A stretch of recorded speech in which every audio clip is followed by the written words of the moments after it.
बांग्लादेश की तख्ता पलट की खतरनाक कहानी बयां करता है। और इस ऑडियो टेप को किसी और ने नहीं बल्कि खुद बांग्लादेश की पूर्व पीएम शेख हसीना का ऑडियो टेप इसे बताया जा रहा है। इस ऑडियो में शेख हसीना ने उन 20-25 मिनट का जिक्र किया है जो उनकी जिंदगी के सबसे भारी और सबसे ज्यादा कठिन मुश्किल समय में से एक थे। शेख हसीना का डर और दर्द और वो बयान जो ये बताने के लिए काफी है कि बांग्लादेश में अगर 15 से 20 मिनट तक बांग्लादेश के प्रधानमंत्री शेख हसीना रुक जाती तो शेख हसीना को मार दिया जाता, उनका कत्ल तय था। एक रिपोर्ट देखते हैं, उसके बाद आज इसी मुद्दे पर डिबेट।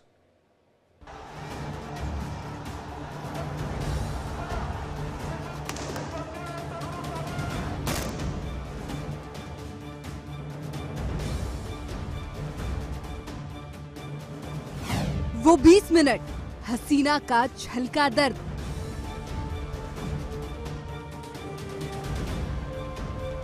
खतरे में थी जान, बाल बाल बची हसीना।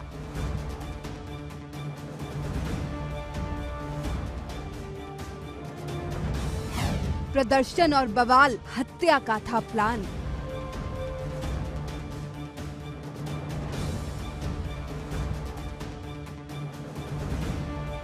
हसीना का ऑडियो, सनसनीखेज आरोप।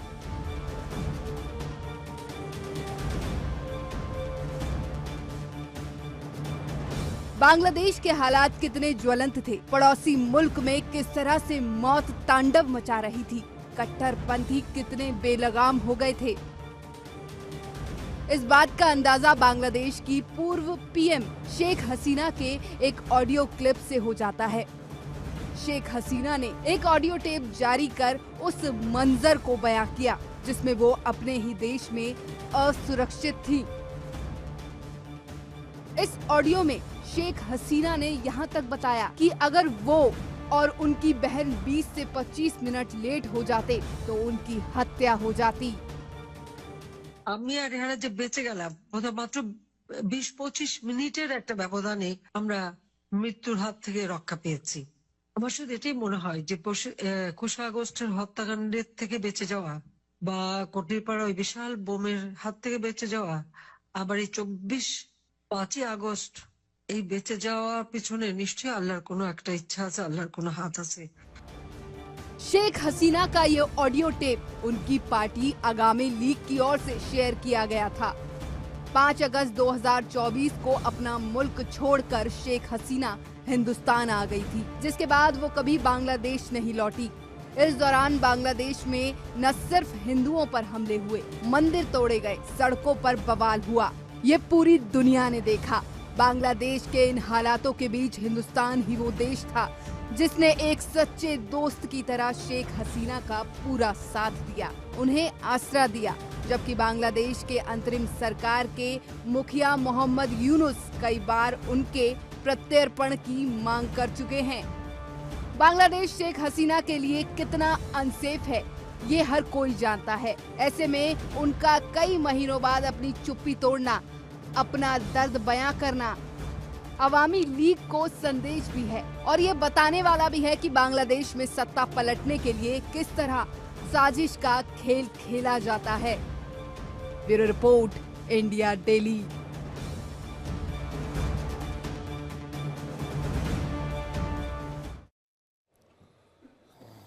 इस पर बातचीत करने के लिए मेहमानों का एक बड़ा पैनल हमारे साथ जुड़ रहा है। प्रोफेसर कपिल कुमार जुड़ रहे हैं, राजनीतिक विश्लेषक दीपक वोरा, पूर्व राजनयिक और retired wing commander Praful Bakshi साहब हमारे साथ जुड़ रहे हैं, डिफेंस एक्सपर्ट।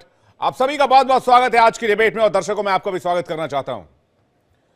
बांग्लादेश की जो तस्वीर सामने आई है बख्शी साहब, और जो आज की तारीख में शेख हसीना का एक ऑडियो तथाकथित वायरल हो रहा है जिसमें वो कह रहे हैं कि भाई 15-20 मिनट का वक्त और लगता और उन्हें साफ कर दिया जाता, तो ये तो ऐसा लगता है कि बहुत वेल प्लान था और ये शेख हसीना सरकार का फेल्योर है कि वो अपनी रिजीम में इतने बड़े तख्ता पलट का कोई भी अंदाजा नहीं लगा सकी, उनके पास कोई इंफॉर्मेशन नहीं आ सकी और बमुश्किल वो भारत की बदौलत जान बचाने में कामयाब रही। आपकी आवाज क्लियर नहीं आ रही है जी सर। सॉरी, पर मैं ये ये मैं गैदर कर रहा हूं कि आप ये बताने की कोशिश कर रहे हैं कि शेख हसीना की जान को बहुत खतरा था, अगर 15-20 मिनट की देरी हो जाती तो उनकी हत्या हो जाती। क्या ये, तो ये जो बात है आप बिल्कुल ठीक कह रहे हैं। ये आम तौर पे मिलिट्री कू के अंदर इस तरीके की चीज होती है, और जो जो लोग गेट अवे होते हैं ये अपने ही सगे संबंधी के मदद के द्वारा ये वहां से निकली, और इसलिए इनका जो नेफ्यू था वो जो उनका रिलेशन था वो भी ऑपोजिट वो था, उसने इनको किसी तरीके से निकलवाया। जो आर्मी चीफ है उसने इनको 20-25 मिनट दिए हेलीकॉप्टर के द्वारा निकलने का, उनको जिसको कहते हैं कि एक बिल्ली को भागने का रास्ता दिया जाए जो घिरा हुआ, तो उसको रास्ता दिया उन्होंने और वो निकल गई, ताकि उनके सारे के सारे काम आसान हो गए और कोई प्रॉब्लम नहीं हुई। ये भी सीन से बाहर हो गई और उन्होंने तख्ता पलट जो है विदाउट एनी ब्लड, जिसको ब्लडलेस कू कहते हैं, वो किया। ये आम तौर पे, और आप देखेंगे आम तौर पे इस्लामिक देशों में ये मिलिट्री रूल बड़ा पॉपुलर है।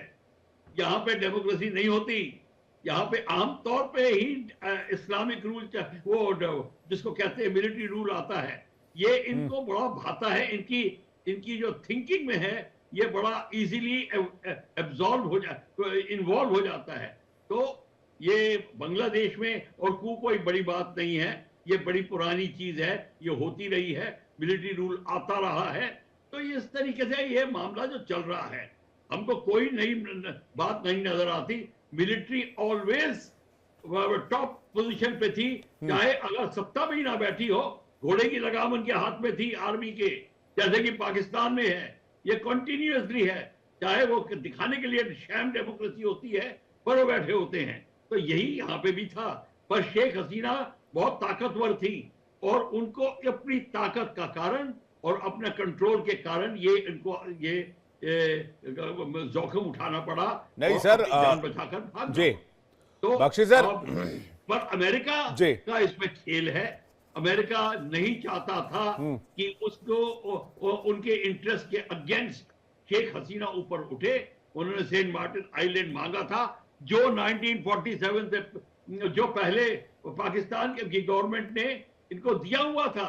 1947 के बाद में ऑन लीज अमेरिका के पास था पहले, और फिर उन्होंने मांगा होगा। तो इस तरीके से ये जो बात चल रही है अमेरिका के इंटरेस्ट में, अमेरिका नहीं चाहता चाइना वहां पे आए, अपना आधिपत्य जमाए, BNI वगैरह के प्रोजेक्ट्स ले, सबमरीन बेसिस बनाए। तो उसको दूर करने के लिए अमेरिका एंटर करना चाहता था। शेख हसीना को चाइना के साथ में बहुत मदद मिल रही थी, उसने उनकी बात मानी नहीं, बख्शी साहब जी, सर तो इस सर समय जो होड़ चल रही है जी सर, सारी बातें चलिए एक तरफ है चलेगी जी। चाइना ने पाकिस्तान को अपनी तरफ ले लिया है, पर पाकिस्तान एक मिस्ट्रेस है लेकिन जो दोनों तरफ है, वो चाइना की तरफ भी है और अमेरिका की तरफ भी है। तो ये जो थोड़ा अमेरिका जो पाकिस्तान डबल गेम खेल रहा है, ये इसको बड़ा भारी सर। ये सब बातें अभी आगे इसको और स्ट्रेटेजिकली टैकल किया जाएगा, चाहे वो भारत करे, चाहे वो बाकी के जो मुल्क हैं जिसका बांग्लादेश में इंटरेस्ट हो करे। लेकिन मैं तो ये जानना चाह रहा था सर, मैं दोबारा आपके पास लौटूंगा, मेरे साथ प्रोफेसर कपिल कुमार भी जुड़े हुए हैं। प्रोफेसर साहब, एक प्रधानमंत्री को किसी बात की जानकारी नहीं, आपने आपके देश में मिलिट्री कू हो गया, आपको इंफॉर्मेशन नहीं, आपको 15 मिनट पहले छोड़ना पड़ रहा है। आप जमातुल मुजाहिदीन आपके आर्मी में, बांग्लादेश की आर्मी में भयंकर तरीके से पेनिट्रेटेड है। आपका पाकिस्तान जो है वो बांग्लादेश की आर्मी में भयंकर तरीके से पेनिट्रेटेड है। एक प्रधानमंत्री को इंफॉर्मेशन नहीं कि उसके खिलाफ क्या हो रहा है उसके देश में या फिर उसके आसपास। कपिल सर देखिए, मैं थोड़ा सा बख्शी साहब का एनालिसिस से मैं काफी कुछ एग्री करता हूं, लेकिन उनका एक एनालिसिस जो है वो बिल्कुल मिलिट्री के पॉइंट ऑफ व्यू से है।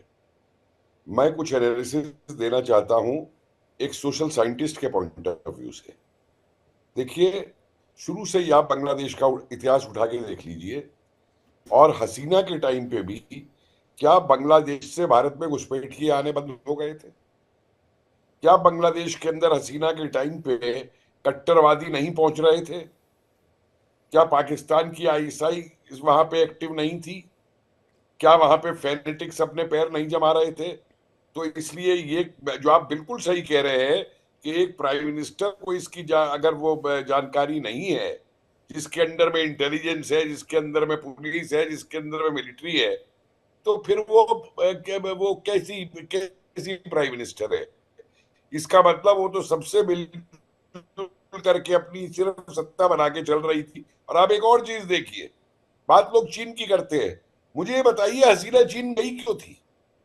क्या हसीना को ये मालूम नहीं था कि चीन कैसे देश ब्लैकमेल करता है, कैसे वहां पे पैसे का इन्वेस्टमेंट करता है, फिर वहां पे घुस जाता है? श्रीलंका में क्या हुआ था, क्या हसीना के सामने नहीं था इस चीज को? इसलिए हसीना को बिल्कुल क्लीन चिट दे देना इसके अंदर के बेचारी है और भाग आई और नहीं तो मार दी जाती और ये होता, मैं इसको मानने को तैयार नहीं। दूसरी बात एक और मैं आपसे कहूंगा कि अमेरिका ने कू करा दी।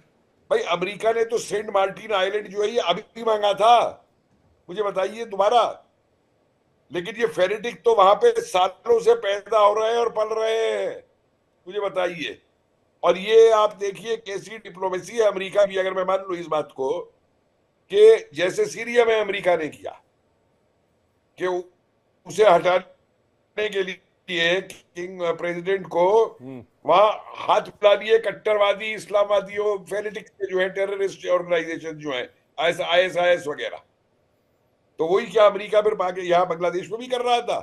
क्या हसीना की सत्ता को हटवाने के अंदर और साफ हो गया है कि वो स्टूडेंट मूवमेंट तो कवर अप था, ये तो सारा फेनेटिक्स का इंजीनियर कराया हुआ था वहां पे। एग्जैक्टली सर, मैं यही कह रहा हूँ, कराया हुआ था वहां पे। ये स्टूडेंट मूवमेंट एक कवर अप मूवमेंट था। जी जी, मैं एक चीज और बता दूं आपको, यहाँ पे कहना चाहूंगा, वो समय रहते ही समय को आग करके वहां से बाहर निकल गई है बांग्लादेश से, लंदन पहुंच गई है। बहाना तो बना दिया कि हम इलाज कराने जा रही हैं। और एक चीज मैं आपको और बता दूं कि कुछ दिनों की बात है, ये यूनस जो है इसका इससे भी बुरा हाल होगा। हसीना तो भाग करके भारत चली आई थी, ये कहां भाग के जाएगा और किस रास्ते से भाग के जाएगा? क्योंकि लोग इस बात को केवल तत्कालिक मान के चल रहे हैं जो बांग्लादेश में हो रहा है। अरे नहीं भाई, अलकायदा का नक्शा देखो जो वेस्ट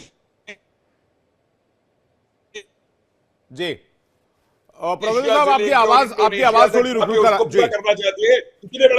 इतने बड़े तथ्य को लोग क्यों करके इन चीजों को एक दिन दो दिन की घटनाओं से लगाते हैं? जी सर, ये तो कई सालों से ये चीज चल रही है वहां पे बनाने के लिए।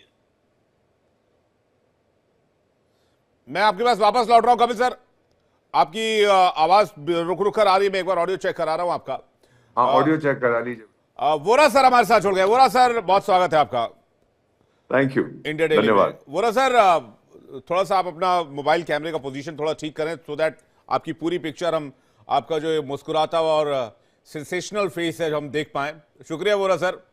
वोरा सर, मेरा पहला सवाल मैं आपके सामने रख दूं। वोरा सर, इंडिया के बगल में इतना बड़ा गेम हुआ सर, पाकिस्तान की आर्मी 1971 के बाद से ही, पाकिस्तान की खुफिया एजेंसी 1971 के बाद से ही लगातार इस ऑपरेशन में लगे रही और जेएमबी ने इस पर बहुत बढ़िया तरीके से काम किया। मैं तो जमात उल मुजाहिदीन बांग्लादेश की बात भी करूंगा, इसमें जोड़ूंगा कि उन्होंने इंडिया को भनक तक लगने नहीं दी, यहां तक कि उनके प्रधानमंत्री तक को अंदाजा नहीं हुआ कि इतना बड़ा कू होने वाला है। और अब शेख हसीना का ऑडियो आया कि 20 मिनट और रुकती तो मुझे मार देते। वोरा सर, ये जो शेख हसीना का वीडियो सर्कुलेट हो रहा है, मैं उस पर पूरी तरह से विश्वास करता हूं, क्योंकि परंपरा रही है इन देशों की। हमारे एक तरफ बांग्लादेश है जो पाकिस्तान का हिस्सा होता था, दूसरी तरफ पाकिस्तान है। इनकी परंपरा हुई है कि जब कू होता है, जिसको आप बाहर निकालते उसको मार दो ताकि वो वापस ना आ सके। सर, ये मैंने बहुत से इस्लामिक देशों में देखा है। मैं क्षमा चाहता हूं, मैंने इसको देखा है लिबिया में, गद्दाफी को जब हटाया गया मार दिया गया, सदाम हुसैन को जब हटाया गया मार दिया गया, और यहां तक कि बशर अल असद सीरिया के, जिनको मैं जानता हूं, ये उन्होंने कहा था कि अगर मैं नहीं भागूंगा ये मुझे मार देंगे। तो अगर शेख हसीना कह रही है कि उसको मारने की तैयारी की गई थी, ये बिल्कुल सही कह रही है। दिस इज द इस्लामिक, फिर से मैं माफी चाहता हूं, मैं ये कह रहा हूं, this is the Islamic system of revenge, बदला लेना, मार दो उसको। हमारे अपने देश में sir Mrs Indira Gandhi election हारी, चली गई, फिर इलेक्शन जीत के वापस आ गई। हमारा सिस्टम टोटली डिफरेंट है। अब ये लोग जो आग के साथ खेल रहे हैं ये जलेंगे सर। ये जो मोहम्मद यूसलेस खान है, क्षमा कीजिए क्या नाम है इसका, मोहम्मद यूनुस खान, ये जो अमेरिका का हिलरी क्लिंटन और बिल क्लिंटन का खनसामा है, चमचा है, ये देर तक नहीं रुकेगा, क्योंकि पॉलिटिकल सोल्यूशन के बिना बांग्लादेश में कुछ नहीं होगा sir. There will be nothing in Bangladesh unless we have a political situation. और मैं इस समय चाईबासा में हूं इन झारखंड, बहुत खूबसूरत डिस्ट्रिक्ट है, यहां से मैं आपसे बात कर रहा हूं। कनेक्टिविटी आप देखिए सर। एक कहावत है, and then I will conclude, घोड़े की पीठ पर बैठकर किसी देश को हराना बड़ा आसान है, घोड़े की पीठ से उतरकर हुकूमत करना बहुत मुश्किल है। और ये मोहम्मद यूनुस साहब को समझ आ गया है। वो शहजादा लंदन में बैठा हुआ है, तारिक बेगम जिया का बेटा, वो कहता है मुझे प्राइम मिनिस्टर बनना है, आज इलेक्शन कराओ। ये कहता है मैं 5 साल तक इलेक्शन नहीं कराऊंगा। आपस में फूट पड़ गई है, फौज इससे बात नहीं कर रही। मेरा मानना है सर, 2025 अभी शुरू हुआ है, डोनाल्ड ट्रंप साहब परसों आने वाले हैं, आपके चैनल पर लाइव कवरेज होगी, उसके आते ही 1 हफ्ते के अंदर ये अपना बिस्तरा बोया बंद करके चला जाएगा sir. This is my assessment. 52 साल मुझे कूटनीति में हो गए, मैंने बहुत देखा है जी। लेकिन वो ना सर, एक सवाल और जल्दी साहब से लूंगा। मेरी टेंशन एक और बात को लेकर है। मैं ये सोच रहा हूं कि इंडिया के बगल में जहां बांग्लादेश और बांग्लादेश के प्रधानमंत्री के साथ इतने अच्छे रिलेशन हमारे थे, हमने ये एसेस करने में कहां गलती कर दी कि ऐसा कुछ होने वाला है?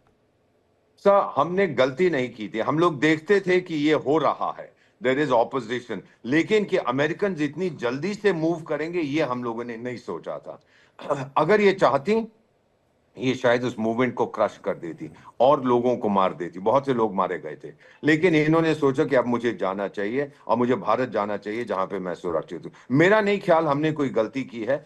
इफ एट ऑल हम लोगों ने डिले कर दिया था सर, गलती नहीं की थी। वी न्यू उस पे प्रेशर है।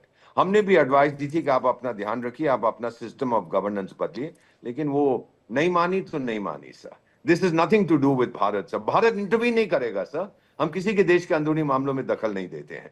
सो I would request you sir, करोड़ों लोग आपका प्रोग्राम देख रहे हैं, इसका आरोप भारत पे मत लगाइए सर, हमारी इंटेलिजेंस पे मत लगाइए। हमने वो किया जो हमको करना चाहिए सर। ठीक है, मैं सिवाज सर के पास माफ कीजिएगा, बख्शी सर के पास जा रहा हूं। बख्शी सर कुछ कहना चाह रहे हैं? बख्शी सर एक बार माइक चेक कीजिएगा, शायद माइक म्यूट रह गया आपका।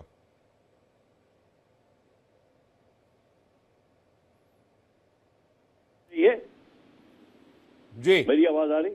जी आ रही सर। बख्शी सर, हाँ, मैं ये कहना चाह रहा हूं कि ये इस्लामिक देश में इस तरह हो रहा है, जैसे अभी वोरा साहब ने भी आपको रिटरेट किया, ये चलता रहेगा। और आप जो प्रेजेंट आर्मी चीफ है वो अब घोड़े की लगाम को पकड़ेगा और वो अपना जो प्रधानमंत्री उसको बनाएगा, जिसके ऊपर उसको पूरा का पूरा विश्वास है। अब उसका जिया के बेटे के साथ में क्या रिलेशन है अभी ये पक्का करना जरूरी है, पर जरूरी नहीं है कि उसी को ही लाए, तो भी ला सकता है, पर वो जिसको भी लाएगा उसके ऊपर पूरा कंट्रोल करेगा। बांग्लादेश की आर्मी शुरू से कंट्रोल में थी, कई बार घोड़े पे बैठी, कई बार नहीं बैठी, वो दूसरी बात है, क्योंकि मैं बांग्लादेश में जा चुका हूं, उनकी आर्म फोर्सेस की ट्रेनिंग करा चुका हूं, मुझको पता है वो मजाक में ये बात कहते थे। तो ये उनके खून के अंदर है और वो हुकूमत करेंगे, तो किस तरीके से करेंगे वो अब देखने वाली बात है।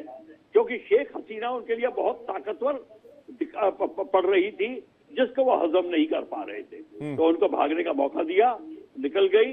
बिल्ली को भी भागने का मौका देना चाहिए, वो हो गया। तो अब अमेरिका का गेम देखना है हमने, अमेरिका किस तरीके से चाइना को अपना साइड लाइन करने के लिए, साउथ चाइना सी में आधिपत्य जमाने के लिए किस तरीके से वो अब करेगा। अब क्वाड का गेम स्टार्ट हो जाएगा, क्वाड की ताकत स्टार्ट हो जाएगी। अभी आप देखेंगे क्वाड की मीटिंग होने वाली है, इन सब की बात भी होगी, बांग्लादेश की बात भी आएगी जब क्वाड के डिस्कशन होगा। तो अब ये जी, लेकिन क्या अमेरिका की तरफ से कोर्स करेक्शन होगा सर? क्योंकि डोनाल्ड ट्रंप आने वाले हैं, बहुत दिन बचा नहीं है इसमें।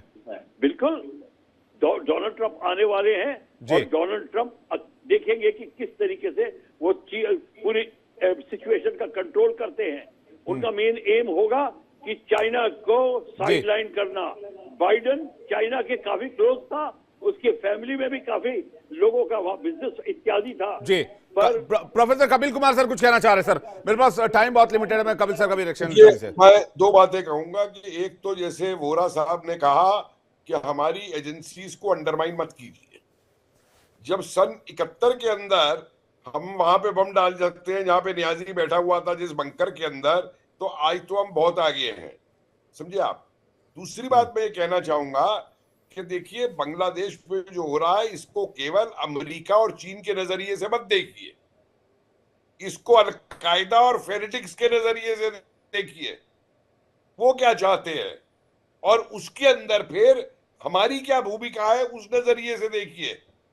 आप समझते हैं कि क्या हम चीन को घुसने देंगे बांग्लादेश में, या क्या हम अमेरिका को घुसने देंगे बांग्लादेश में? अगर अमेरिका हमारे स्वार्थों के खिलाफ जाता है, अगर आज भारत की नेवी ब्लॉकेड कर दे बंगाल बे ऑफ बंगाल के अंदर और एयर स्पेस ना दे अपना, तो क्या चीन और क्या पाकिस्तान और क्या वो घुस पाएंगे वहां पे बांग्लादेश के अंदर?